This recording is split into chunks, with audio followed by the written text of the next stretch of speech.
Hello friend, welcome back my YouTube channel Arctic service centre में आपका स्वागत है फ्रेंड। और आज की वीडियो फ्रेंड में ये बताने वाला हूँ आपको, यानी कि बहुत सारे बंदे ऐसे होते हैं यानी कि जो अपनी बाइकों में ब्रेक शू डुप्लीकेट डलवाते हैं, यानी कि फर्जी। यानी कि वो किसी भी दुकान पे जाते हैं तो अक्सर वो सस्ता ही सामान मांगते हैं और उनको ये नहीं पता होता है कि सस्ते सामान का जो साइड इफेक्ट होता है कितना बुरा होता है, क्या क्या असर पड़ सकता है, उनको ये नहीं पता होता है। ठीक है फ्रेंड, तो आज भी फ्रेंड मैं ये बताने वाला हूँ, जो बंदे सस्ता सामान डलवाते हैं और सस्ता सामान पड़ने के बाद उसके बाद जो साइड इफेक्ट होते हैं क्या क्या होता है। यानी कि मेरा पर्पस है ये है कि ब्रेक शू, यानी कि ब्रेक शू जो बंदे सस्ता ब्रेक शू मांगते हैं, यानी कि और सस्ता दिखाओ और सस्ता है ब्रेक शू और सस्ता जो कहते हैं, यानी कि सस्ता वाला ब्रेक शू डालते हैं अपनी बाइक में। यानी कि सस्ता ब्रेक शू डलवाने के जो साइड इफेक्ट होते हैं वो क्या होते हैं, ठीक है, मैं आज की वीडियो में यही बताऊंगा। तो ठीक है फ्रेंड, चलो करते हैं वीडियो स्टार्ट।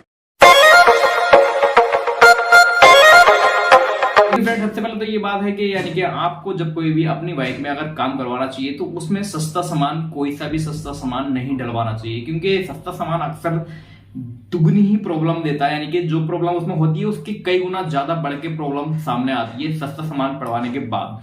जैसे कि ब्रेक शू आपने डलवाए होंगे किसी भी बाइक में, अगर सस्ते ब्रेक शू डलवाए होंगे तो आपके साथ ऐसे हादसे या ऐसा केस जरूर हुआ होगा, यानी कि चलते चलते ब्रेक शू डैमेज हो गए होंगे, यानी कि ब्रेक शू टूट जाते हैं। और अक्सर शिकायत ये होती है कि ब्रेक शू जो सस्ते ब्रेक शू होते हैं वो अक्सर टूटते हैं बहुत ज्यादा मात्रा में। मैं आपको दिखाऊंगा अभी ब्रेक शू की क्वालिटी कैसी है। बजाज का पल्सर का मैंने यानी कि काम किया था तो उसमें ब्रेक शू की हालत बहुत खराब थी। वो ब्रेक शू की कंडीशन क्या है वो मैं आपको दिखाता हूँ ड्रम प्लेट समेत। और ऐसा होता है कि फ्रेंड देखो, जब कभी ब्रेक शू जब खराब होते हैं ना, ब्रेक शू में बंदे तार लपेट लपेट के चलाते हैं। वैसे मेरे इस पर्पज पे वीडियो बना हुई है ऑलरेडी, पहले ही मैंने वीडियो बना दी है उसका साइड इफेक्ट क्या होता है। यानी कि जो तार लपेटते हैं उसका भी बहुत बुरा असर पड़ता है। और उसकी वीडियो यानी कि वो जो तार लपेटने वाली वीडियो है उस वीडियो का लिंक आई बटन पे मिल जाएगा, आप वहां से जाके देख सकते हो और चेक कर सकते हो क्या प्रॉब्लम होती है जो बंदे तार लपेटते हैं, यानी कि ब्रेक शू खराब होने के बाद जो ब्रेक शू चेंज नहीं करवाते हैं। और मैं जो बता रहा था आपको, यानी कि ब्रेक शू जो सस्ता मांगते हैं ब्रेक शू, मैं आपको ये बताता हूँ कि उसका साइड इफेक्ट क्या होता है। देखो फ्रेंड, सस्ता ब्रेक शू जो होता है, पहली बात तो वो यानी कि उसकी जो लाइफ होती है ना, लाइफ, सबसे पहली बात ये है कि उसकी लाइफ बहुत कम होती है, बहुत कम मात्रा में, यानी कि वो लॉन्ग टर्म तक चलता है, यानी कि बहुत जल्दी ही खराब हो जाता है वो ब्रेक शू जो सस्ता ब्रेक शू होता है। यानी कि उसमें जो प्राइस में अंतर होता है, यानी कि ओरिजिनल में और डुप्लीकेट में, यानी कि उसमें ज्यादा अंतर नहीं होता है। तो जब कभी भी आप ब्रेक शू डलवाते हैं फ्रेंड, आप ब्रेक शू ओरिजिनल ही डलवाएं अच्छी तरीके से और उसको चेक करने के, यानी कि ब्रेक शू ओरिजिनल डलवाएं। वो ब्रेक शू यानी कि उसको चेक करने का जो प्रोसेस है वो मैंने आपको बताया है, उसका भी मैंने ऑलरेडी वीडियो बनाया हुआ है, यानी कि उसकी वीडियो भी मैंने ऑलरेडी बनाई है और उसका लिंक भी आई बटन पे मिल जाएगा। ठीक है फ्रेंड, तो अब बात कर रहे हैं ब्रेक शू की। मैं आपको ब्रेक शू दिखाता हूँ जो ब्रेक शू की कंडीशन थी, जो कंडीशन निकली है। तो फ्रेंड जैसे कि देख पा रहे हो आपके, ये है वो ब्रेक शू, यानी कि बजाज पल्सर के जो ब्रेक शू है इसकी कंडीशन देख रहे हो फ्रेंड। यानी कि ये जो ब्रेक शू है ये हल्का मीडियम क्वालिटी का ब्रेक शू पड़ा हुआ है, यानी कि सस्ता वाला। जो बंदे कहते हैं कि सस्ता ब्रेक शू दो, सस्ता ब्रेक शू दो, तुम तो इतना महंगा लगा रहे हो, सस्ता वाला डाल दो।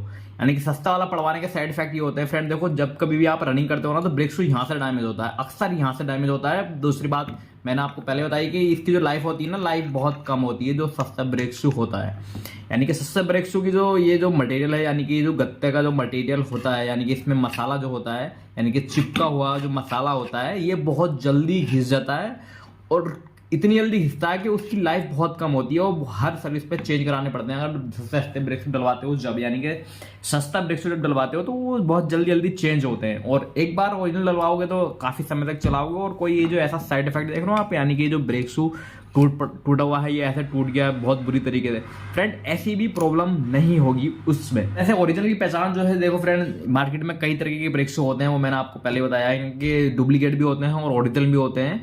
तो ओरिजिनल की जो पहचान है फ्रेंड, देखो मैंने हीरो की और होंडा की वैसे ऑलरेडी डाली है वीडियो, हीरो की तो मैंने कंफर्म डाली है वीडियो, यानी कि ओरिजिनल ब्रेक शू की कैसे पहचान करें, लिंक मिल जाएगा आई बटन पे। ठीक है, एक तो ये तो एक बहुत ज्यादा सिंपल है, यानी कि ओरिजिनल और डुप्लीकेट में बंदे को खुद ही पता होता है कि ब्रेक शू कौन सा ओरिजिनल है कौन सा डुप्लीकेट है।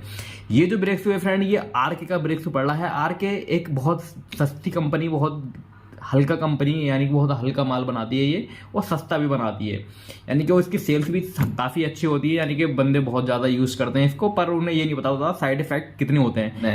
यहाँ पर तार लपेट के जुगाड़ कर देते हैं बहुत सारे मैकेनिक, जबकि ऐसा नहीं करना चाहिए।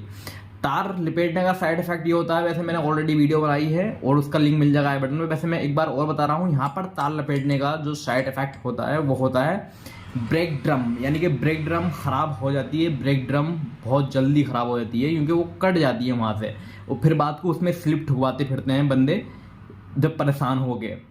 और यही पोजीशन बैरिंग की है, बैरिंग खराब होते हैं, बैरिंग टाइम पे चेंज नहीं होते हैं, फिर जब बैरिंग टूटता है तो टूटने के बाद वो वहाँ पर लूजिंग हो जाती है, लूजिंग होने के बाद फिर स्लिप ठुकवाते फिरते हैं। तो ऐसा मेरा कहना मतलब ये कि जब कभी भी कोई चीज़ भी अगर ख़राब होती है तो उसको टाइम पे चेंज कर दें, बेहतर रहेगा और अच्छा रहता है। और जब कभी भी आप अगर कोई चीज़ डलवाते हैं तो आप ओरिजिनल ब्रांडेड ही पड़वाएं। आपको जब कॉन्फिडेंस हो जाए, यानी कि अच्छे तरीके से भरोसा हो जाए कि ये चीज़ ओरिजिनल, तो तभी ही डलवाएं, ठीक है। बाकी सस्ते वाले तो भाई ये होता है, देखो आपको अगर ये चलते चलते डैमेज होता है तो इंसान का क्या होना है ये दिखाओ, हिसाब लगाओ आप। इंसान का ये होना है कि चलते चलते ब्रेक जाम हो जाता है, बिल्कुल पहिया जाम हो जाता है, या फिर वो खंतियों में पड़ा होता है, या फिर किसी चीज़ यानी किसी भी ट्रक या किसी भी कैंटर वेंटर के सामने खड़ा होता है, ऐसा होता है फ्रेंड। तो इस चीज़ से आप बचें कि जब कभी भी आप अगर कोई प्रोडक्ट या फिर कोई चीज़ डलवाते हो अपनी बाइक में तो आप ओरिजिनल डलवाएं। मेरे कहने का मतलब ये था कि ये जो देख रहे हो आप, ये बहुत बुरा डेंजर सीन है, इसीलिए आप सतर्क रहें और होशियार रहें। तो ठीक है फ्रेंड, आप समझ गए होंगे साइड इफेक्ट क्या होते हैं हल्के माल के, यानी कि जो सस्ता वाला ब्रेक शो होता है उसका क्या असर होता है, क्या होता है। और जुगाड़ वाली सही नहीं होती है, इसलिए आप जब कभी भी डलवाओ आप अच्छी चीज़ डलवाना। तो ठीक है फ्रेंड, फिर मिलता हूँ एक नई वीडियो के साथ। और अगर आप चैनल पर नए हो, चैनल को सब्सक्राइब करें, बेल आइकन बटन जरूर दबाएं।